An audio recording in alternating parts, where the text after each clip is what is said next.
L'idée, c'est qu'on se dise, comme il est joli cet arbre généalogique, avant de comprendre qu'il y a autre chose derrière. Ça forme une grande structure où tout est lié et à l'intérieur de laquelle les choses se répètent. Secret de famille. Phénomène précoce d'anxiété et de violence. Traumatisme physique et psychologique. Stress ou pression familiale. Certitudes immuables. Toutes ces expériences marquent fortement ceux qui les vivent, mais aussi leurs descendants. Chaque génération transmet à la suivante des projets d'existence. On transmet des biens et on transmet aussi des empêchements, on transmet aussi des problématiques.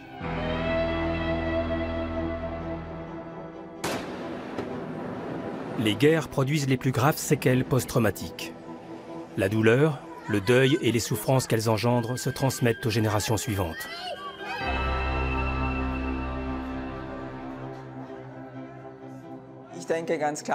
Il y a un réel enjeu social et sociopolitique dans le fait que des événements horribles ne touchent pas seulement les personnes directement concernées, mais aussi leurs descendants. Pour comprendre les répercussions des épisodes traumatiques sur les enfants et petits-enfants, la recherche se penche désormais sur notre ADN. C'est quand même étonnant que des facteurs environnementaux se transmettent en quelque sorte d'une génération à l'autre. On se demande évidemment comment ça fonctionne.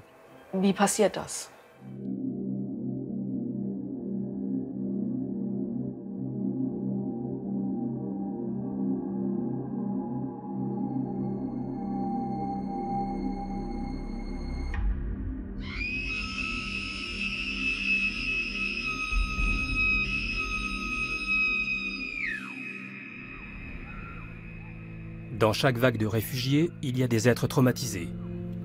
Et les enfants ne sont pas épargnés. Ils n'ont pas forcément conscience de ce qu'ils vivent, mais ils héritent des traumatismes de leurs parents. Je reçois beaucoup d'enfants en thérapie qui traînent derrière eux le fardeau d'une dynamique familiale perturbée. C'est une forme de sacrifice. Andreas Krüger est psychiatre pour enfants à Hambourg, spécialisé dans les traumatismes. Il est quotidiennement au contact d'enfants et adolescents qui ont personnellement vécu des traumatismes ou qui se débattent avec ceux de leurs parents. Certains viennent de zones en guerre. Comment se transmettent ces cicatrices de l'âme? Comment fonctionne le legs affectif, un terme déjà forgé par Sigmund Freud? Il existe 3-4 niveaux de transmission transgénérationnelle. La première, la plus profonde, est épigénétique et touche les mécanismes de régulation du stress. Puis, il y a la transmission des maladies du stress, par exemple du trouble de stress post-traumatique de la mère à l'enfant. Il existe une variante qui est celle de la transmission, sans aucune réflexivité, d'une idéologie de violence domestique et éducative. Enfin, il y a les mécanismes inconscients.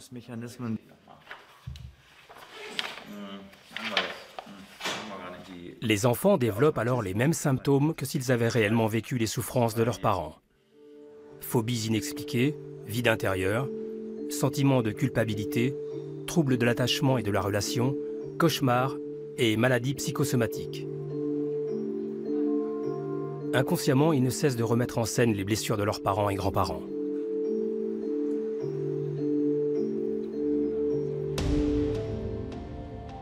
Catherine est étudiante aux Beaux-Arts de Kassel.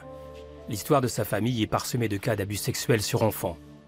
Elle a décidé de s'y confronter à travers un projet artistique. Sa mère, Doris, l'aide à reconstituer l'arbre généalogique familial.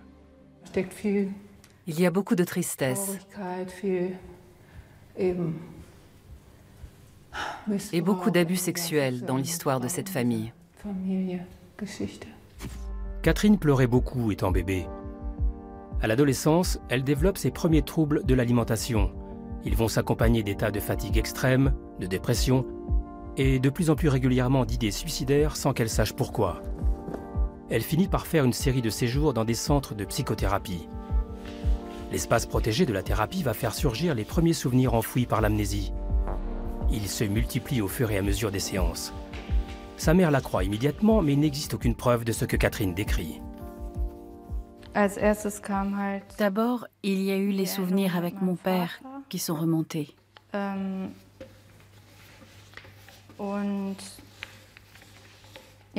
Et je n'ai pas attendu longtemps avant de confronter ma famille à ça.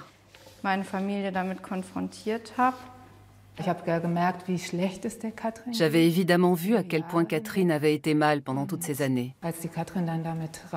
Et quand elle a fini par révéler ce qui s'était passé, qu'on avait abusé d'elle, j'ai réalisé que moi aussi, j'avais été abusée par mon père et par beaucoup d'autres personnes.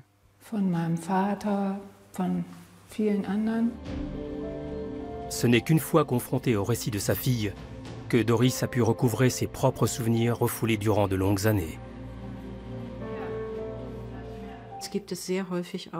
Il arrive très souvent que la fille découvre le problème avant sa mère et qu'elle soit la première de sa famille à mettre au jour ce passé enfoui. On assiste alors à un phénomène terrifiant. Ceux qui ont révélé le secret se retrouvent bannis par la cellule familiale. Michaela Huber est une des plus célèbres psychothérapeutes d'Allemagne. Elle s'est attachée à décrire les phénomènes de répétition.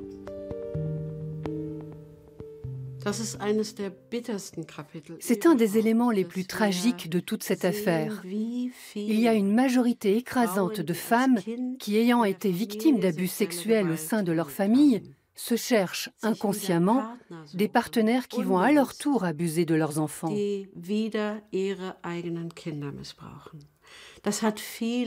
Le fait qu'elle n'ait jamais appris à éviter les partenaires semblables à celui qui leur a fait du mal et qu'elle ne sache pas comment protéger leurs enfants a de lourdes conséquences.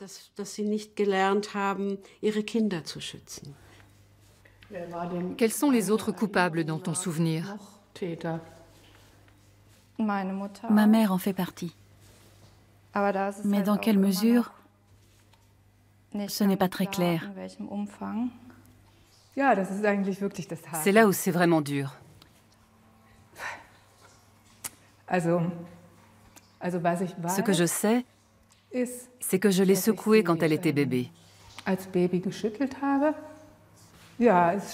C'est vraiment dur, parce que je me rends compte que j'aurais très bien pu la tuer en faisant ça.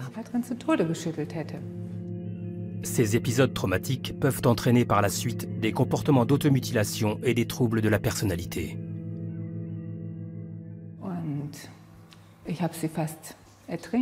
J'ai aussi failli la laisser se noyer dans son bain. Et je sais aujourd'hui que mon père a abusé de moi dans le bain quand j'étais petite.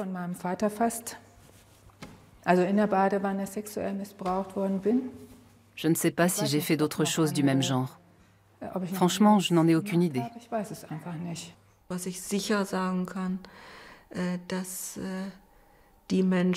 Les personnes qui ont subi des abus sexuels dans leur propre famille sont celles pour qui les conséquences apportées sont les plus lourdes.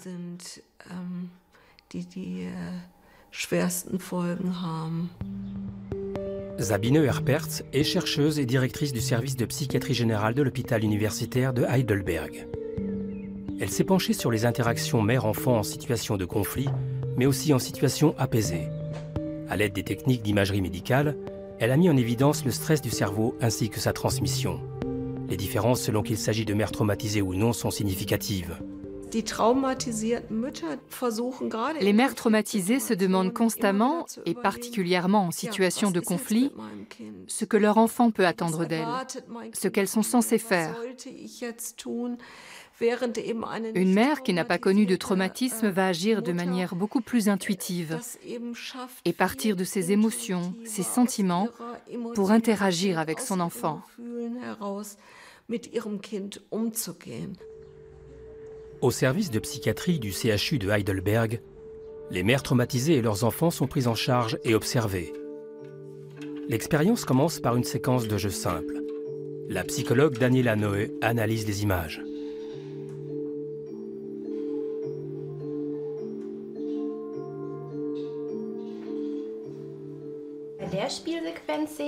On voit que mère et enfant portent leur attention sur le même jeu. La mère encourage verbalement ce que fait l'enfant. Elle comprend ce qui intéresse sa fille et la laisse choisir le jeu.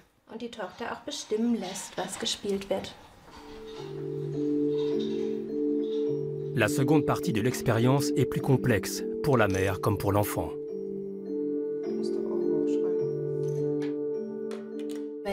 Cette fois-ci, on les place dans une situation de frustration.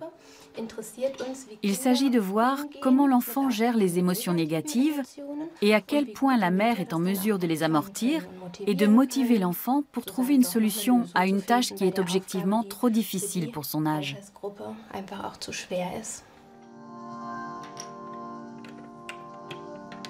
Un scanner enregistre l'activité du cerveau de la mère pendant les mises en situation. Chez les mères traumatisées, les chercheurs ont constaté, en situation de stress, une forte activité dans l'amygdale, une région du cerveau liée aux émotions. Chez les mères non traumatisées, l'activité de l'amygdale était plus forte au moment des interactions positives.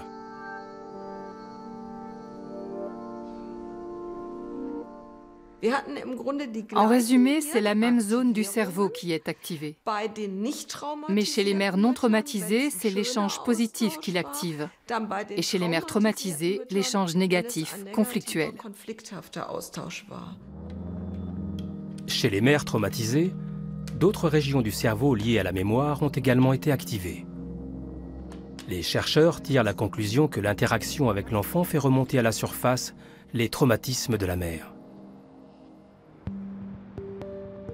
À l'Institut de biologie de l'Université de Magdebourg, des souris femelles sont soumises au stress. Il s'agit d'évaluer les répercussions biologiques de cette expérience sur elles et sur leurs enfants et petits-enfants. Anna Katharina Braun constate des différences importantes dans les cerveaux des souriceaux selon qu'ils descendent d'une mère stressée ou non. Chez les individus stressés, la capacité de transmission des informations est nettement réduite. Cette région du cerveau nous intéresse particulièrement parce qu'elle est très modulable au niveau de la ramification des neurones comme de leurs connexions, qui sont extrêmement sensibles au changement de l'environnement social. Ici, nous avons cette structure en forme d'antenne que nous mesurons en 3 dimensions. Ensuite, nous comparons la complexité de cette structure entre les individus stressés et les individus témoins. On distingue assez bien que la souris stressée possède nettement moins de connexions que la souris témoin. Les femelles sont soumises au stress 2 semaines avant un accouplement ou immédiatement avant. Ce qui est intéressant, c'est que les neurones sont uniquement altérés chez les souris accouplées 2 semaines plus tard. Il faut donc manifestement un certain laps de temps entre le dernier épisode de stress et le début de la grossesse. L'état embryonnaire est particulièrement réceptif à d'éventuelles transmissions. L'anxiété de la mère pendant la grossesse influe sur le développement du cerveau du fœtus. La France est régulièrement rattrapée par son passé colonial, particulièrement son histoire algérienne. Le psychanalyste Bernard Torgemène est né en Algérie. Il a grandi dans un ghetto juif en pleine guerre d'indépendance avant de fuir le pays. Il porte les traumatismes de son enfance, mais aussi ceux de ses parents et grands-parents, dont certains ont connu les 2 guerres mondiales. Il a trouvé dans la peinture une forme d'autothérapie. Quand on peint, c'est pas aujourd'hui, c'est pas janvier, février, mars, c'est ailleurs. Je pourrais presque dire que c'est une expérience hallucinatoire, quelque part. Le temps se suspend. Enfant, il est terrorisé par les cris de son père la nuit, surtout parce qu'il n'en connaît pas l'origine. Mon père n'a jamais pu raconter. J'ai su vraiment qu'il a été déporté à l'âge de 40 ans. Il n'a pas pu dire. Il hurlait toutes les nuits, je ne savais pas pourquoi. Parce qu'il y avait ce non-dit, cette douleur qui ne pouvait passer que par les règles et que par sa violence. Le fils, tout comme ses frères et sœurs, a développé un certain nombre de troubles post-traumatiques. Boulimie, dépression, peur de l'abandon, dyslexie. Pour Bernard Torgemène, sa dyslexie est directement liée à l'histoire de son grand-père et de ses grands-oncles pendant la Première Guerre mondiale. Ils étaient 3 frères, comme dans beaucoup de familles, allemandes ou françaises. Il y en a un qui est resté au tapis, et c'était le seul qui savait lire et écrire, qui avait triché sur son âge pour s'engager. La Première Guerre mondiale, et particulièrement l'expérience des tranchées, est traumatisante pour tous les soldats. Ils sont alors nombreux à souffrir de ce qu'on appellera l'obusite, qui se manifeste notamment par un claquement de dents intempestif. Le grand-oncle de Bernard Torgemène meurt au front en novembre 1918, quelques jours avant l'armistice.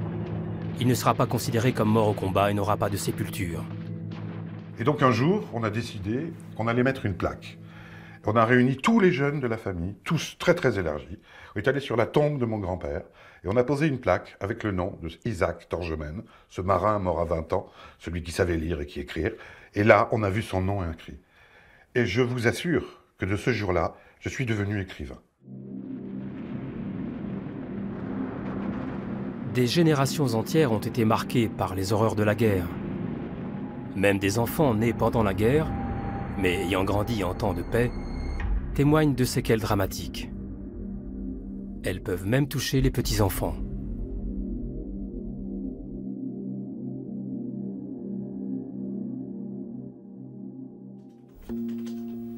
Il y a quelques années, Bettina Wittner a été saisie d'une forte anxiété. Accès de panique, tachycardie, l'ont même empêché un temps de travailler. La situation semblait d'autant plus effrayante qu'elle ne savait pas ce qui lui arrivait. Aujourd'hui, elle remonte le fil de son histoire familiale. Meine Therapeutin damals. Sie hat mich gefragt, ob ich schon mal À l'époque, ma thérapeute m'a demandé si je connaissais ce passage de la Bible qui dit que la guerre a des conséquences jusqu'à la 3e génération.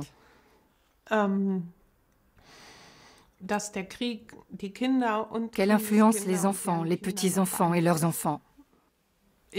Ça m'a tout de suite parlé. J'ai compris que ce n'était pas l'histoire de ma famille qui était en cause, mais celle de toute une génération.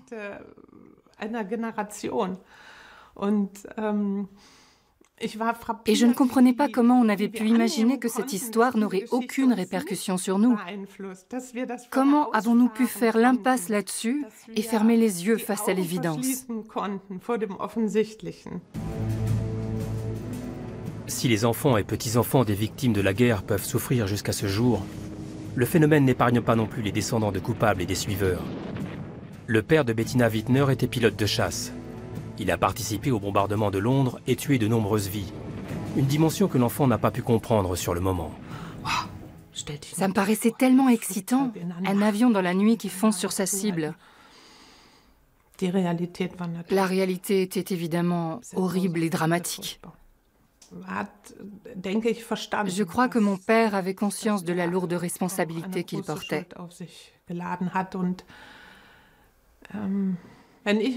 Et quand je me mets à sa place, que j'essaie d'imaginer le processus, c'est en effet terrifiant.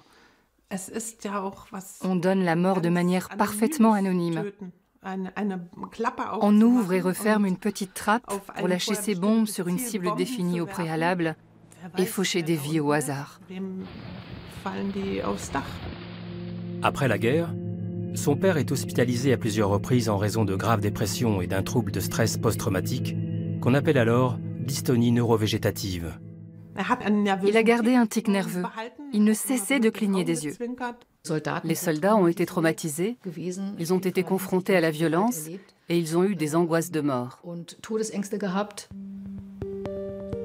Iris Wachsmuth étudie les biographies familiales des coupables de la Deuxième Guerre mondiale.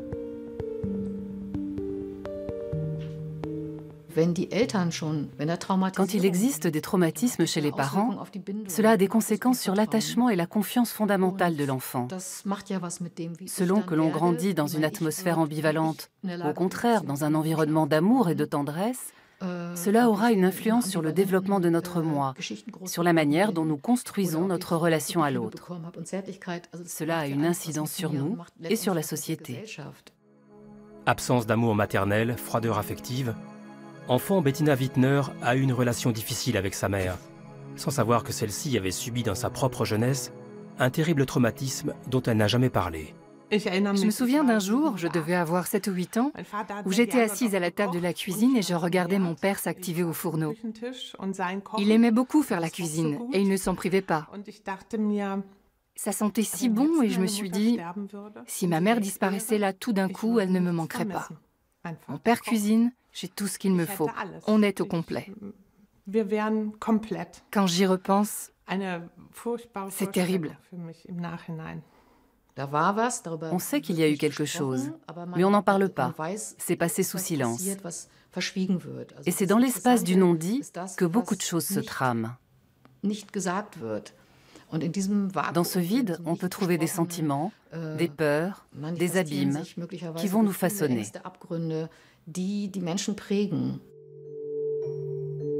Quand les traumatismes agissent sous une chape de silence, les enfants sont particulièrement exposés aux séquelles de leurs parents et grands-parents.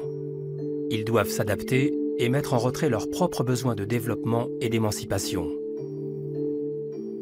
Ils tombent dans une symbiose négative et subissent ce qu'on appelle un traumatisme secondaire, qui se transmet tel un fardeau psychique d'une génération à l'autre. Des spécialistes, comme Michaela Huber, reçoivent de nombreux patients qui présentent des symptômes a priori inexplicables.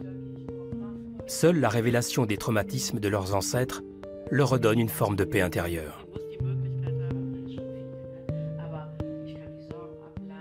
Dans certaines familles, on parle beaucoup des traumatismes.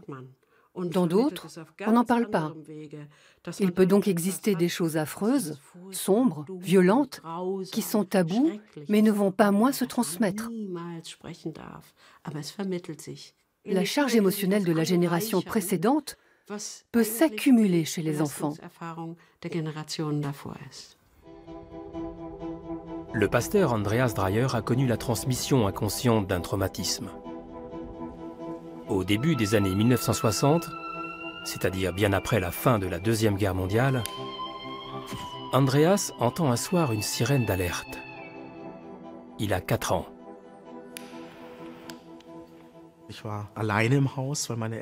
Mes parents étaient de sortie. C'est la première fois qu'ils me laissaient seul à la maison. Et donc ce soir-là, les sirènes se mettent en marche. J'ai été subitement pris d'une peur panique et j'ai immédiatement quitté la maison en pyjama.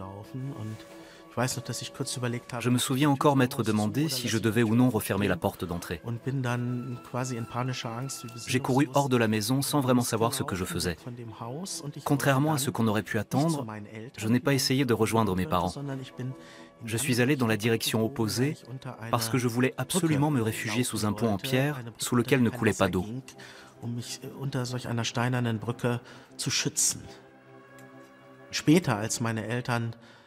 Quand mes parents ont reparlé de cet épisode avec moi, leurs souvenirs d'enfance de la guerre ont refait surface. Et il s'est avéré que ma mère s'était réfugiée un jour sous un pont en pierre sous lequel ne coulait pas d'eau, pour se mettre à l'abri des bombes. Voulant préserver leur fils, les parents n'avaient jamais parlé de leur expérience de la guerre. Mais les enfants perçoivent, même inconsciemment, le stress traumatique des parents.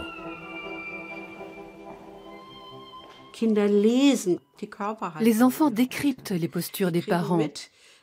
Même quand quelque chose n'est pas verbalisé, ils enregistrent ce qui se passe. Un haussement d'épaule en signe de défense, un affaissement du corps, un regard dans le vide.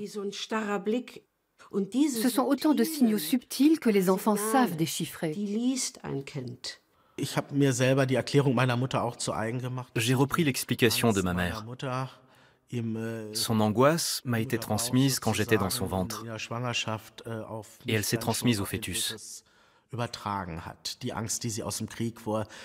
Cette peur, due aux sirènes et aux attaques aériennes qu'elle a gardées de la guerre, je l'ai en quelque sorte bu avec le lait maternel, même avant.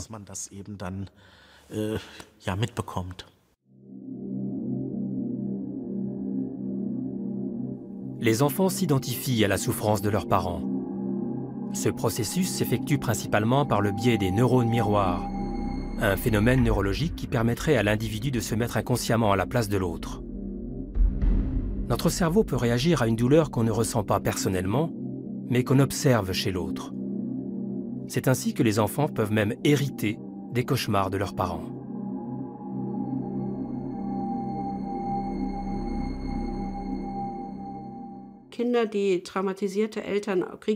Il arrive que les enfants revivent en rêve ce que les parents ont vécu, sans y avoir eux-mêmes été confrontés, notamment les expériences liées à la guerre, les violences sexuelles, la cruauté, la perte, le désespoir, ou alors les camps de concentration. Certains rêvent des camps alors qu'ils appartiennent à une génération qui n'a pas pu connaître cette expérience.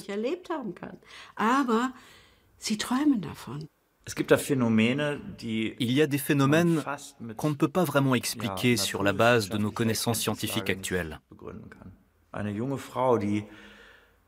Une jeune femme qui n'avait absolument jamais entendu parler de ce qu'avait vécu sa grand-mère a quand même rêvé des camps, comme si elle les avait elle-même connus. C'est un peu effrayant. Il y a eu beaucoup d'études sur des personnes qui n'ont pas connu les camps de concentration, mais qui disent qu'ils ont en quelque sorte grandi avec l'histoire de leurs parents.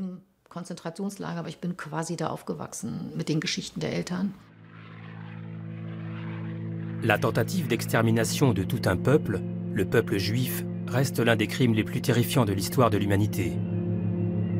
Elle a provoqué un phénomène de transmission transgénérationnelle à très grande échelle.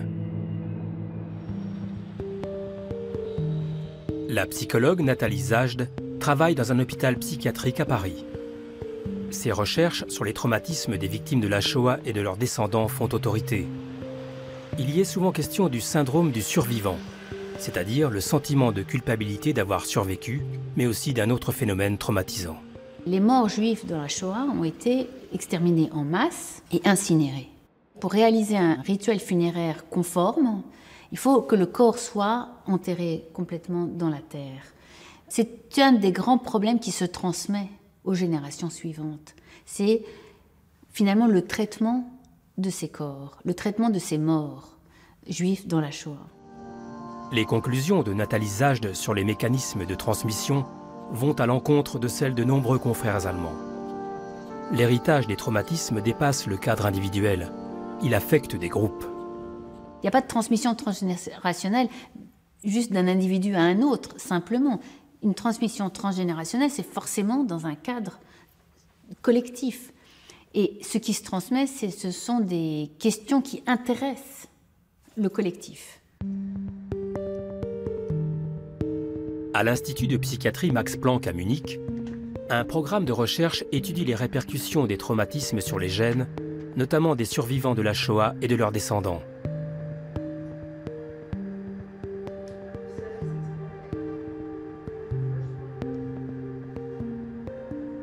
Elisabeth Binder, la directrice de l'Institut, a identifié un gène en particulier qui serait responsable de la transmission, le FKBP5.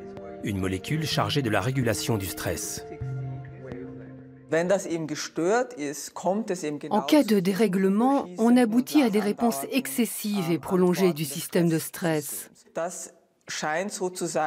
Cela semble être le cas chez les enfants qui ont connu des épisodes traumatiques, comme chez des adultes qui ont vécu un traumatisme dans leur enfance. On trouve également une mutation de ce gène chez les enfants de survivants de la Shoah.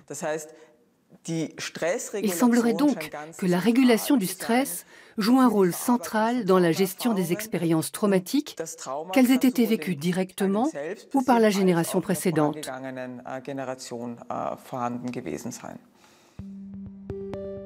Dès 1800, le biologiste français Jean-Baptiste de Lamarck émettait l'hypothèse de la transmission aux descendants des caractères acquis au cours d'une vie.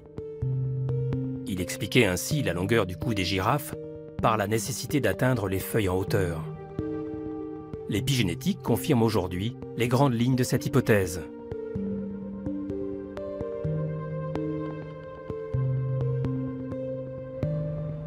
L'épigénétique part du principe qu'il existe une sorte de système d'interrupteurs dans l'ADN. Selon l'influence des facteurs environnementaux tels que l'alimentation ou le stress, les gènes seraient activés ou désactivés avec des répercussions considérables sur l'homme. De nombreux problèmes de santé peuvent donc être transmis d'une génération à l'autre. On a ainsi montré que l'expérience de la famine a eu une incidence sur l'espérance de vie des petits-enfants. Selon de récentes études, même l'hyperactivité pourrait être une réaction transgénérationnelle à des influences environnementales. Bettina Wittner ne se sentait pas aimée de sa mère. Leur relation très conflictuelle a rapproché la jeune fille du père traumatisé de guerre, jusqu'au jour où celui-ci décède. Pour moi, c'était la fin du monde. Je n'avais plus rien à quoi me raccrocher. Je me sentais complètement démunie.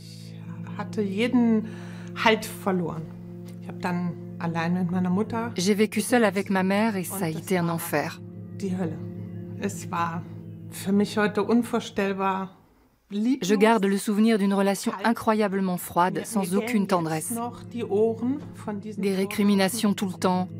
J'en ai encore les oreilles qui sifflent. Il y avait tellement d'amertume, de dureté, de colère, de frustration en elle.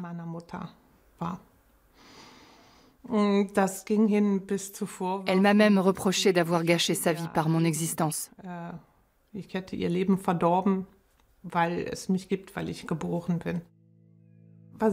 Ce que j'ai appris, c'est que la fine couche de glace sur laquelle nous nous trouvons risque de se briser à tout moment et de nous engloutir. Il n'existe pas de certitude. Et je sens toujours très fort en moi cette défiance, comme si j'étais dans l'attente d'une catastrophe imminente. À la mort de leur mère, Bettina et ses sœurs découvrent enfin l'origine de sa froideur affective. Ma mère avait un cancer de l'intestin et le médecin nous a expliqué qu'elle avait dû avoir de très graves lésions dans la région de l'intestin.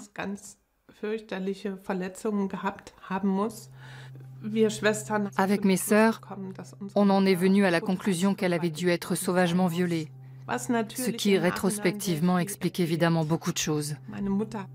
Ma mère ne supportait pas le contact physique, aucune proximité. Des millions de fois, elle m'a conseillé et elle m'a mise en garde contre les hommes et m'a sommé de ne jamais leur faire confiance. Elle disait que tous les hommes étaient des obsédés. Elle les haïssait.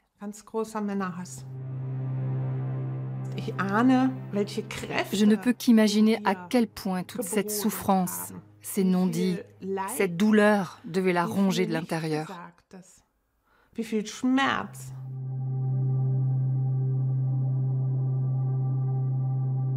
Briser le cercle vicieux de la transmission traumatique est une gageure, particulièrement quand se répètent dans une famille les cas d'abus sexuels. Certains refoulent les faits, d'autres mettent des œillères. Les souvenirs sont diffus, les faits difficiles à établir. Il reste une accusation en suspens selon laquelle le père de Catherine lui aurait fait quelque chose. Est-ce possible? Oui. C'est possible. Y a-t-il eu des situations où cela aurait pu arriver? Ça peut arriver à tout moment. Il y a eu tellement de situations où quelque chose aurait pu se passer.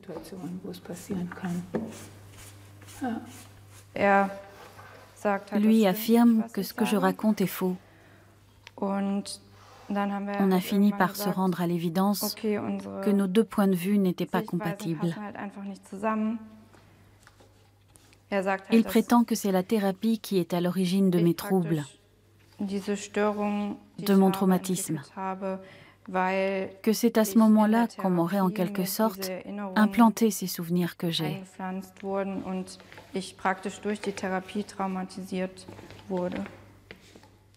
C'est en tout cas ce qu'il avance comme explication possible. S'il est réellement convaincu qu'il ne s'est rien passé, il a évidemment besoin de pouvoir s'expliquer pourquoi je raconte ces choses. et pourquoi j'ai développé ces troubles.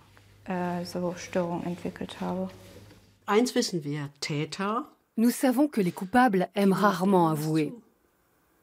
Quand on parvient à prouver quelque chose, ils avouent ce que l'on a réussi à prouver.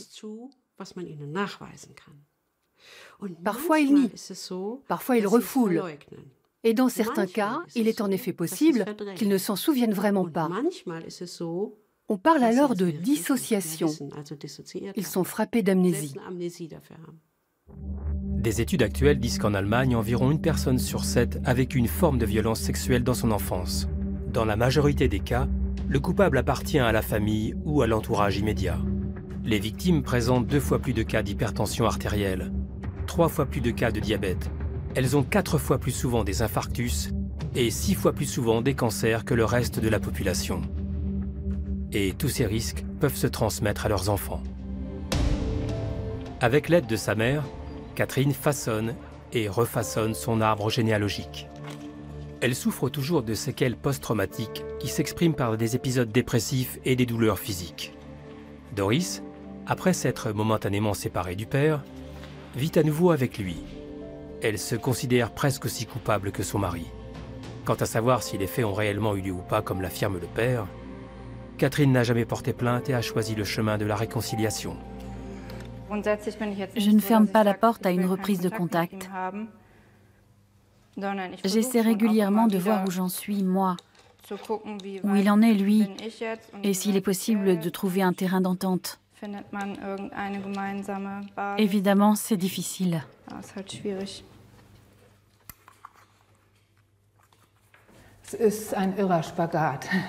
Je me sens écartelée entre Catherine et mon mari.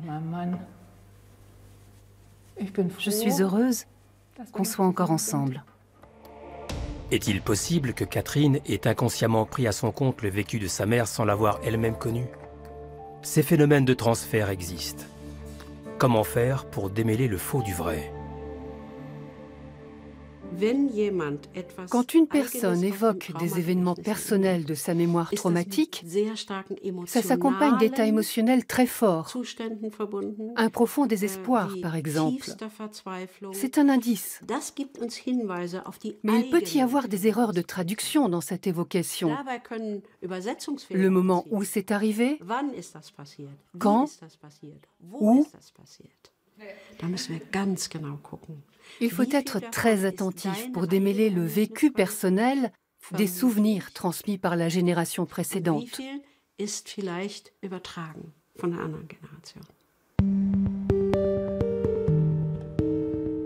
À l'université de Magdebourg, on étudie l'effet du stress de la mère sur ses bébés souris en lui retirant sa progéniture pour un court instant. La comparaison entre les individus d'une même fratrie montre que mâles et femelles ainsi que leurs descendants répondent différemment au stress.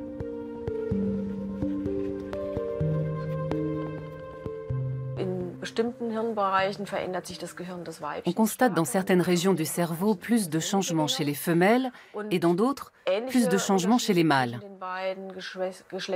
On retrouve ces différences dans les comportements. Les mâles deviennent moins peureux et les femelles plus peureuses.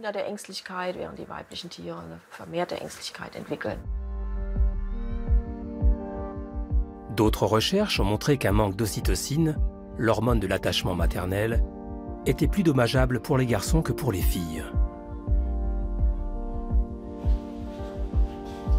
À Zurich, des chercheurs ont montré que la transmission transgénérationnelle pouvait intervenir sans interaction sociale. Après un accouplement, des souris mâles préalablement stressées ont immédiatement été séparées des femelles qui n'avaient pas subi de stress. Les pères n'avaient ainsi aucun contact avec leurs petits. Pourtant, les chercheurs ont décelé des comportements particuliers ainsi qu'un nombre anormalement élevé de molécules ARN dans le sperme, le sang et le cerveau des descendants. Les ARN sont réputés transmettre des informations génétiques. Tout récemment, des chercheurs ont découvert que la transmission épigénétique pouvait, sous certaines conditions, être réversible en plaçant les souris dans un environnement particulièrement apaisé et adapté à leurs besoins. La bonne nouvelle, qu'il s'agisse d'êtres humains ou de souris, est la suivante. Certains individus souffrent moins que d'autres du stress vécu ou transmis. Ils disposent d'une résistance psychique, ce qu'on appelle en psychologie la résilience. Selon des études récentes, il serait possible d'acquérir cette résilience qui dépendrait de la réceptivité au changement du cerveau et de la capacité d'adaptation des neurones. Nous avons constaté que l'exposition à un stress relativement léger était plutôt bénéfique. Nous avons régulièrement enlevé des bébés souris à leur famille pendant 3 jours et nous avons constaté qu'ils apprenaient mieux et étaient plus résistants au stress. Mais si on prolonge l'expérience pendant 3-4 mois, on crée un stress chronique qui semble être plutôt toxique.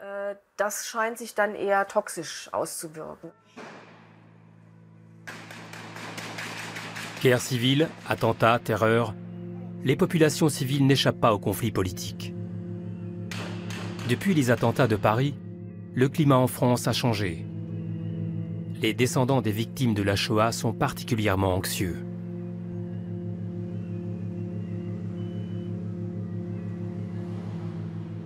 Il y a des descendants de survivants de la Shoah qui viennent nous consulter depuis peu à la suite des derniers événements, des événements terroristes. Ce sont des patients qui ont des cauchemars, qui ont des angoisses et qui nous disent qu'ils souffrent surtout depuis les attentats à Paris. Leurs troubles concernent non pas le passé, mais leurs troubles nous indiquent qu'il y a une menace qui est en train d'arriver. Le psychanalyste Bernard Torgemène est de ceux pour qui la menace a plutôt l'effet inverse. La situation actuelle en France et partout dans le monde avec le terrorisme a une action très paradoxale sur moi. D'abord, ça me rappelle mon enfance et quelque part, je m'y sens à l'aise. En plus, je ne suis pas victime, je suis soignant. Donc depuis le premier attentat en France, j'interviens sur des gens et sur des victimes des attentats pour débriefer la violence. Sur un point de vue transgénérationnel, j'aurais presque tendance à dire que ça me fait revenir dans l'enfance. L'expérience de la guerre, de la mort, de l'émigration, de la fuite, des dangers, porte atteinte à l'intégrité physique, mais aussi psychique des hommes. Ces phénomènes créent une vague de nouveaux coupables et victimes qui vont empoisonner leurs descendants avec leur mal. L'Allemagne accueille de nombreux réfugiés. L'Allemagne est une société d'accueil, d'ouverture et d'accueil, qu'elle accueille des immigrés. Quand ces immigrés présentent des troubles psychologiques, alors il faudrait que l'accueil aille jusqu'au bout. Comprendre leur trajectoire de migrants, leur trajectoire de traumatisés, à l'aide de leur richesse, de leurs ressources culturelles.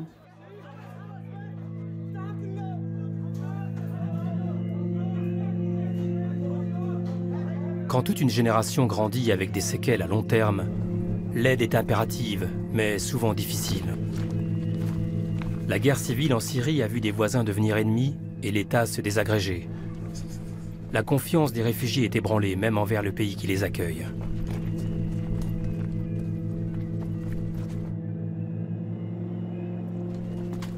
Le centre de traitement des traumatismes psychiques Ankerland accueille de nombreux enfants de réfugiés. Il faut gérer la barrière linguistique et arriver à expliquer le travail qu'on fait. Je peux me présenter comme docteur de l'âme, mais est-ce que j'ai le droit de dire âme? C'est un mot sacré, qu'Allah interdit théoriquement de prononcer, non? Bref, avant de pouvoir se mettre au travail, il y a un nouveau monde à expliquer aux enfants. Ces enfants ne portent pas seulement le fardeau de la guerre, mais aussi le poids de leur environnement familial.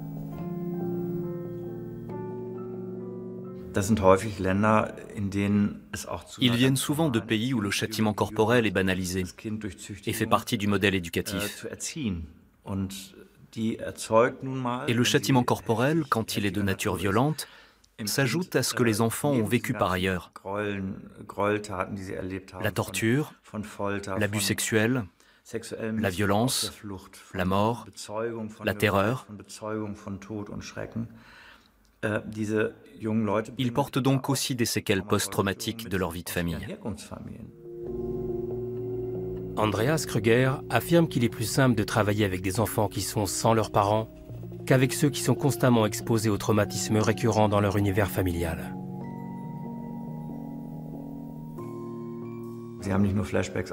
Ils n'ont pas seulement des flashbacks de l'attaque terroriste ou de l'assassinat du père par les miliciens. Après 6 mois de consultation, un jeune homme a fini par me confier qu'il lui restait aussi des images de la violence de son père. Il ne me l'aurait jamais dit si le père qui a été assassiné avait été présent. Et par loyauté, il ne me l'aurait pas dit non plus avec sa mère à côté. La thérapie n'aurait jamais pu avancer et l'espoir de guérison aurait été anéanti. Mais quelle est l'efficacité de ces thérapies ?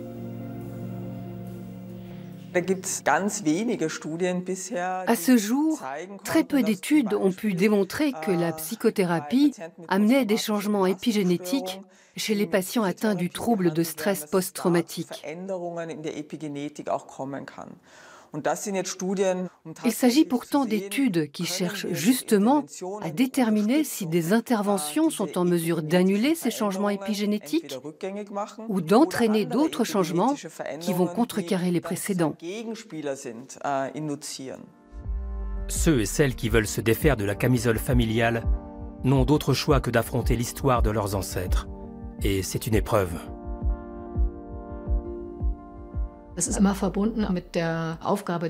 Il y a toujours cet impératif de loyauté familiale en toile de fond.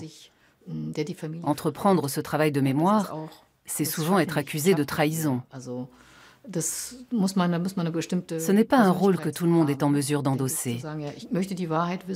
Il faut de la personnalité pour se dire « je veux savoir ce qui s'est passé, je vais m'engager dans ce processus que mes ancêtres n'ont pas réalisé et affronter le passé, la vérité, pour la première fois ». Émotionnellement, c'est très lourd. La dernière génération doit rattraper les manquements des précédentes. Bettina Wittner ne cesse de se replonger dans le passé de ses parents. Elle a décidé d'écrire un livre sur la famille pour exorciser son histoire et la coucher sur papier une bonne fois pour toutes. Le projet lui a demandé d'immenses efforts. Je me suis installée à mon bureau avec la ferme intention d'écrire et j'ai été prise de nausées. Je faisais des crises de larmes, je ne savais même pas pourquoi. Ça coulait comme si j'avais eu la tête sous une cascade. Je n'arrivais pas à trouver les mots pour le dire. Je ne ressentais que cette immense tristesse.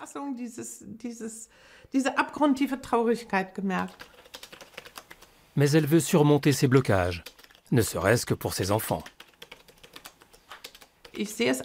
Il est de mon devoir d'alléger ce fardeau et de ne pas le transmettre à mon tour. J'aimerais que ce livre soit à portée de main, que mes enfants puissent l'ouvrir à tout moment s'ils ont besoin de savoir. Ce qui est dans le livre n'est plus en moi. Ça devient une histoire parmi d'autres. Les traumatismes de guerre vont-ils se répercuter sur les petits-enfants? Probablement pas, car l'héritage familial a été abordé ouvertement et du même coup dissous. J'ai l'impression qu'on m'a toujours dit la vérité, même quand elle n'était pas très belle ou difficile à entendre. Le fait d'être considéré comme une personne à part entière, même enfant, ça m'a beaucoup aidé à ne pas reprendre à mon compte les problèmes des parents.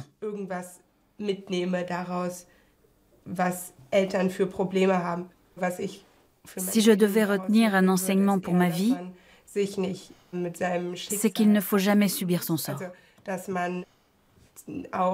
Il ne faut pas se laisser abattre par un diagnostic, ne jamais abandonner. Beaucoup de familles se disloquent parce qu'elles ne supportent pas la douloureuse confrontation avec leurs secrets. Catherine, elle, essaie aussi de comprendre la génération précédente. La plupart des choses n'arrivent pas parce que quelqu'un est mauvais de naissance, mais à cause de son histoire qui le précède. C'est pour ça que ce sujet a quelque chose de tellement tragique. Mes deux parents ont sincèrement eu pour projet de fonder une famille heureuse. d'être de bons parents et de tout faire comme il faut.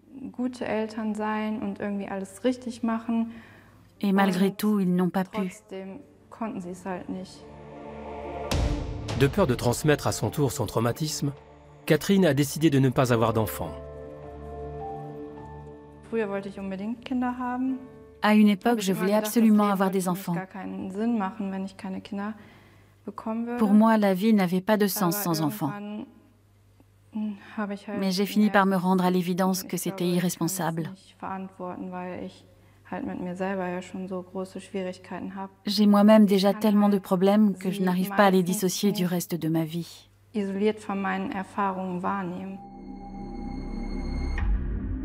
Les thérapies aident à diminuer significativement les séquelles de traumatisme grave et à briser le cercle vicieux de la transmission transgénérationnelle.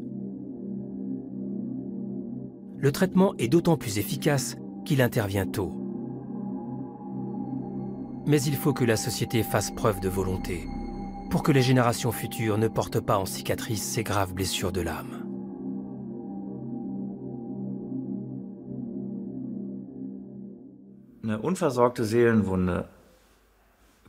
Une blessure de l'âme qui n'a pas été soignée a évidemment d'abord un coût pour l'individu concerné.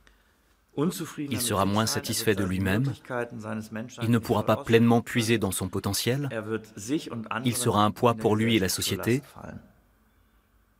et dans le pire des cas, il peut faire du mal. Et ce sera à la société de payer les frais.